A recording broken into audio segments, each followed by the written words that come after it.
Bonsoir à tous, j'espère que vous allez bien. Alors on se retrouve aujourd'hui pour une toute nouvelle guidance sur le thème message de votre autre.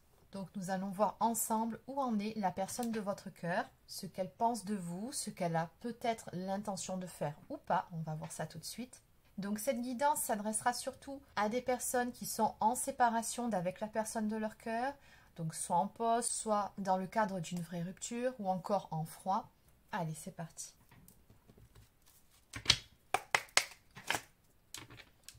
Alors comme d'habitude, c'est une guidance générale, donc ne prenez que ce qui vous parle, si ça vibre, si ça résonne pour vous.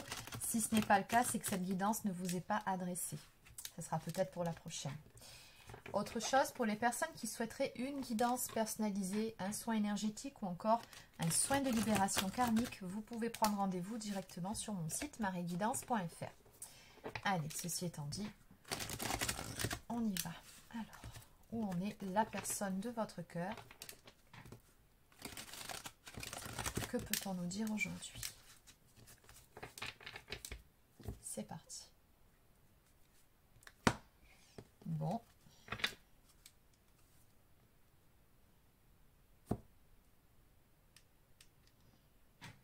Alors visiblement, cette personne ne sait plus du tout où elle en est. On dirait qu'elle est dans une forme de dualité entre ce que son cœur souhaite, c'est-à-dire revenir auprès de vous. Après tout, ici, on a quand même une personne qui est désespérée, c'est bien ce qui est écrit sur cette carte, qui a besoin de réponses, qui vous demande de lui parler, qui a en tout cas envie de vous dire certaines choses, et qui, comme est écrit sur cette carte, est en train de devenir folle, à essayer de comprendre cette situation, essayer de comprendre ce qui se passe. Bon, en gros, cette personne-là se triture les méninges.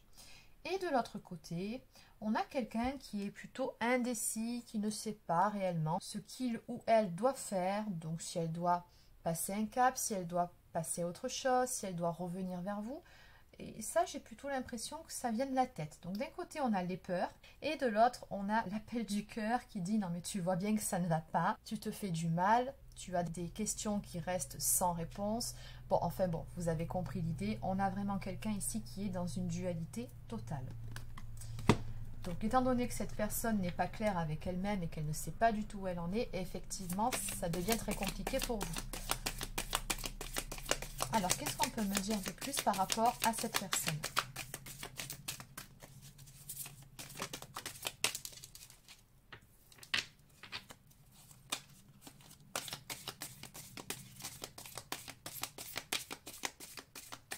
Alors, cette personne vous dit ici que parfois, elle est en colère.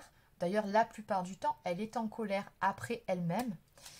Mais parfois, elle est aussi en colère contre vous par rapport à certaines choses qui auraient pu se passer ou de la façon dont les choses ont tourné dans votre histoire. Bon. Là, je ressens plutôt une colère, oui, une colère contre soi en fait.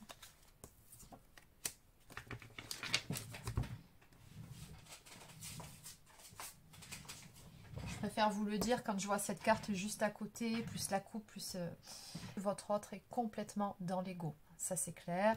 Donc, on nous parle ici d'un jeu d'attente, d'un jeu... oui, en clair, c'est toi qui craqueras avant moi, je ne ferai pas le premier pas. Il y a quelque chose de cet ordre-là. Donc, on voit bien ici que cette personne, dans l'immédiat, refuse de faire le premier pas, bien qu'elle en ait très envie, comme on a vu à la coupe, mais elle se le refuse. Pourtant, elle a énormément de regrets en ce qui concerne votre séparation. Donc ici, on nous parle de divorce. Donc il se peut que vous ayez divorcé, tout comme il se peut qu'on nous parle d'une séparation sans pour autant qu'il y ait eu une histoire de divorce au milieu. Mais dans tous les cas, on voit bien ici que la coupure entre vous a généré beaucoup de regrets chez cette personne. À l'arrivée, elle s'en veut. Elle regrette de la façon dont se sont passées les choses. Donc, on voit bien ici que vous lui manquez, hein, sincèrement. D'ailleurs, cette personne vous dit ici que jamais personne ne lui a manqué à ce point-là, autant que vous, de toute sa vie. Et d'un autre côté, elle se dit que ce n'est pas plus mal que de se retrouver seule, célibataire, libre, qu'elle cherche à retrouver sa joie. Enfin bon, toujours pareil, je retrouve vraiment une dualité très prononcée chez cette personne. Vraiment, c'est pas clair du tout.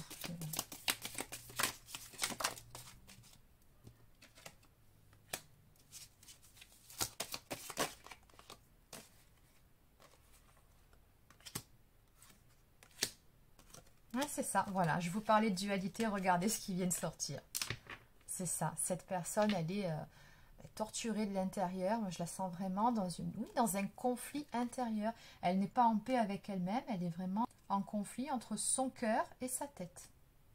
Donc, on nous parle ici d'un point de non-retour, comme si cette personne-là, elle en était arrivée à un point où elle sentait qu'elle avait une décision à prendre, qu'elle était à un tournant de sa vie, mais elle n'y arrive pas. Elle a énormément de peur, cette personne. Elle se prend énormément la tête, elle réfléchit beaucoup, voire trop. Dans cette histoire, elle n'écoute absolument pas son cœur, elle ne le peut pas. En tout cas, pas dans l'immédiat.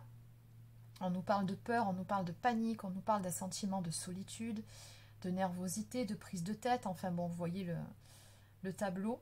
Et c'est comme si elle se sentait quelque part poussée à prendre une décision qu'elle est incapable de prendre dans l'immédiat.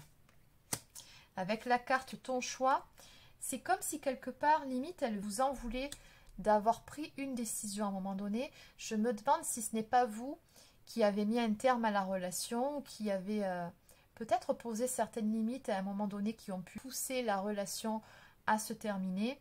Oui, c'est ça, c'est comme si cette personne-là, à un moment donné, elle s'était sentie poussée à bout alors qu'elle n'était pas prête à prendre une décision. D'où la colère ici, hein, qui est retournée contre elle, de cette incapacité à se décider, mais également aussi contre vous, parce que j'ai le sentiment que derrière, elle s'est sentie obligée ou comme si vous la confrontiez à un ultimatum, quelque chose de cet ordre-là. Alors pourquoi la carte qui nous dit ici que ça vaut la peine d'attendre ?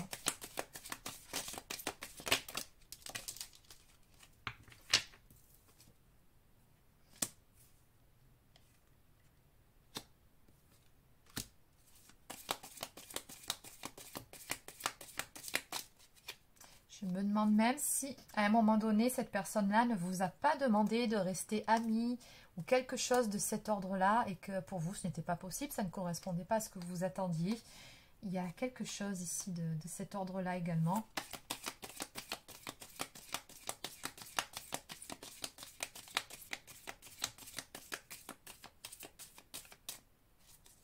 On me parle d'une forme d'arrogance quand même chez cette personne.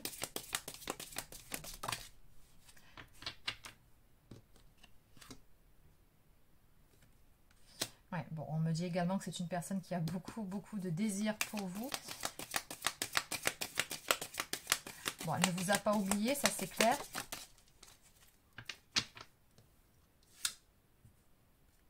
Mais je me demande si cette personne, elle ne se dit pas que quelque part, vous l'attendez et si elle ne fait pas en sorte aussi de se faire un petit peu désirer. Vous voyez ce que je veux dire dans cette histoire? Parce qu'avec la carte de l'arrogance, près de la carte qui nous dit ça vaut la peine d'attendre.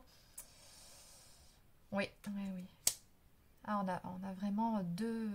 J'ai l'impression de voir deux faces chez la même personne, en fait.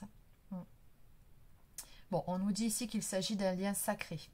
On nous parle d'une union divine. Cette personne, elle vous dit que vous avez laissé une empreinte indélébile chez elle. Vous l'avez profondément marquée. En tout cas, ce qui est clair, c'est qu'elle n'arrive pas à vous oublier, même si elle essaye. Elle a bien conscience qu'il y a un lien très fort entre vous, même si... Comme on a pu le voir sur ce tableau, la plupart du temps, elle le rejette ce lien, ou elle peut même parfois être dans le déni, et pourtant, au fond d'elle, cette personne, elle sait très bien ce qu'il en est.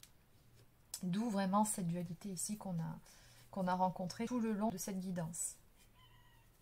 Donc, en dos de deck, ici, on nous parle de messages non envoyés. Donc, on voit bien que cette personne, à plus d'une reprise, finalement, elle a commencé à vous écrire un message et puis finalement au dernier moment elle s'est débinée, elle l'a effacé, elle ne l'a pas fait. Mais en tout cas sachez qu'à plus d'une reprise cette personne a voulu vous écrire, a voulu reprendre contact, mais à chaque fois elle s'est dégonflée. Bon, ben, c'est pas facile ici. Allez, ce qu'on va faire, c'est qu'on va aller voir comment va évoluer toute cette histoire. Allez, c'est parti. Donc, comment va évoluer cette histoire? Comment les choses vont-elles évoluer ici?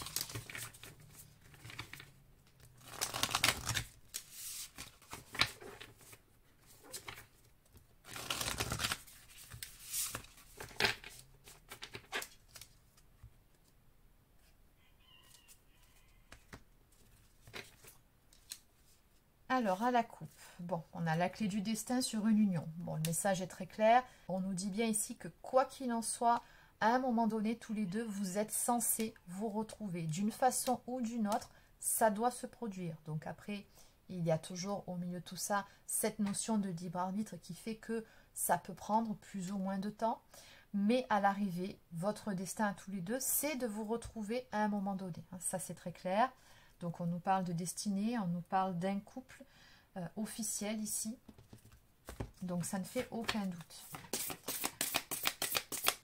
Maintenant, le chemin que vous allez emprunter, le temps que ça va prendre, ça, c'est encore une autre histoire. Alors, j'ai quand même une carte qui nous parle de méchanceté, de jalousie, de cancan, de rivalité. Donc, je me demande si dans cette histoire, il n'y aurait pas des énergies tierces autour de vous. Et notamment autour de votre autre, ici, qui ressort juste à côté. J'ai la carte du masculin. Oui, je pense ici qu'il y a un entourage, peut-être un peu négatif, voire même toxique, qui n'arrange pas les choses. Mais qui, en même temps, comme vous le savez, tout est juste, est là pour faire travailler votre autre, notamment si vous êtes dans un lien d'âme type flamme jumelle. Oui, votre autre, je le ressens vraiment très entouré. Si on nous parle des relations sociales, d'amis, d'entourage, de réseaux sociaux, oui, beaucoup de personnes autour de votre autre.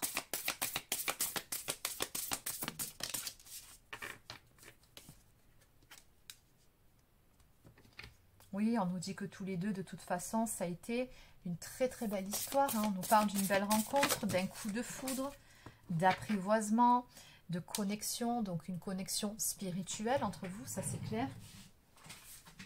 Très bon feeling, une belle complicité. Oui, ça a été une très belle histoire et c'est toujours d'ailleurs, malgré les difficultés que vous rencontrez en ce moment, c'est toujours le cas.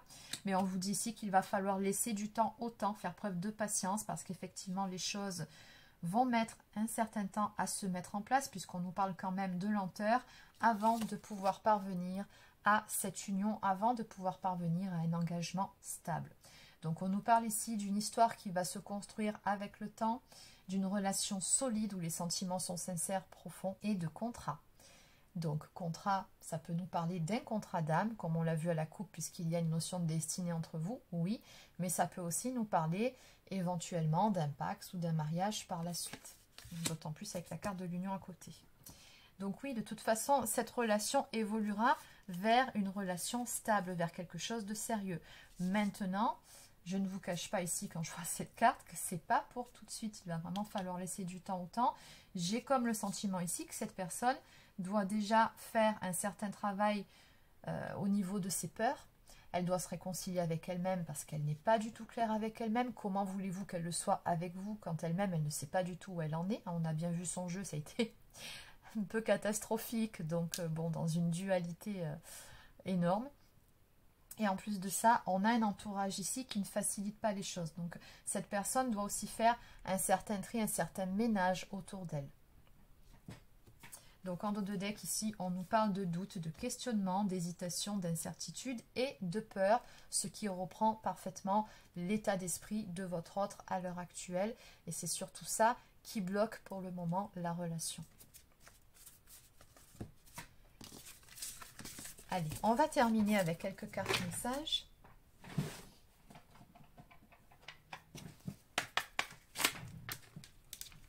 Alors, qu'est-ce que cette personne a à vous dire? Qu'est-ce que cette personne a à vous dire ce soir?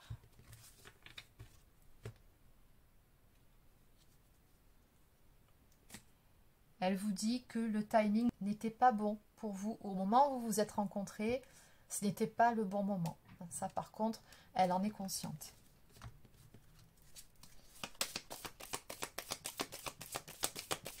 Et toutes les circonstances n'étaient pas réunies pour que la relation puisse se stabiliser. Cette personne a trop de choses à régler à l'heure actuelle. Elle vous dit également que vous et lui étiez trop jeunes. Alors oui, c'est peut-être le cas.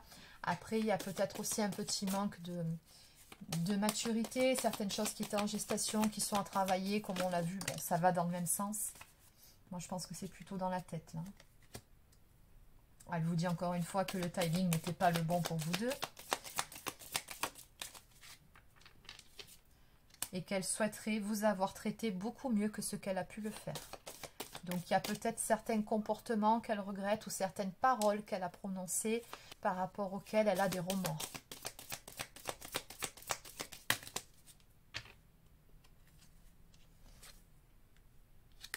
Elle vous dit qu'elle s'est perdue en chemin.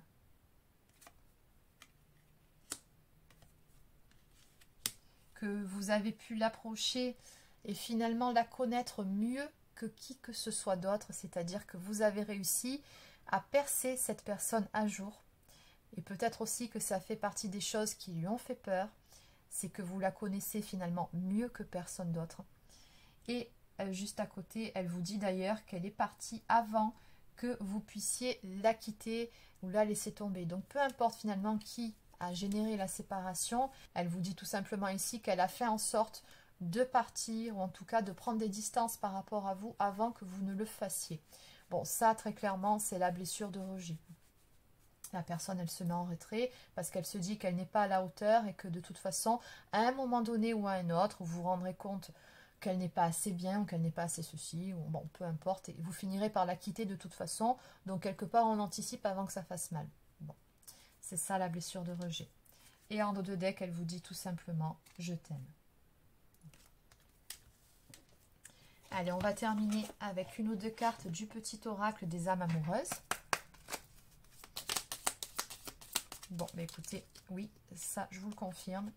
Je suis dans l'ego. Mon ego prend le dessus parce que je ressens mes blessures de rejet et d'abandon et j'ai peur de souffrir.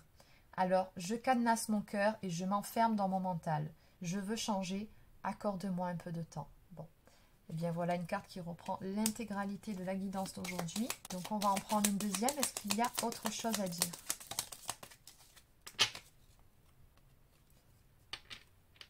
Envie de te voir. J'ai envie d'être auprès de toi, avec toi. Je ressens un vide et ma vie est triste sans toi. Tu m'apaises et j'ai besoin que tu m'illumines par ta présence. J'ai cette envie vissée au cœur. Et oui. Oui, dans le cœur, c'est clair qu'elle a cette envie-là. Le problème, c'est pas au niveau du cœur. C'est au niveau de la tête, là. C'est l'ego. Donc, en dos de deck, fais-moi confiance. Je vais mettre des choses en place pour nous, je vais agir. Des changements se préparent. Aie confiance en moi car je veux faire évoluer positivement la situation. Bon. Les choses vont évoluer dans le bon sens. Donc voilà les amis, c'est terminé pour la guidance d'aujourd'hui. Donc j'espère que ça vous a plu. Donc n'hésitez pas à vous abonner à la chaîne si ce n'est pas encore fait. Laissez un petit pouce bleu ou encore un commentaire. Et sur ce, je vous souhaite de passer un très bon week-end. Et je vous dis à demain pour une prochaine guidance sur la chaîne. Prenez soin de vous.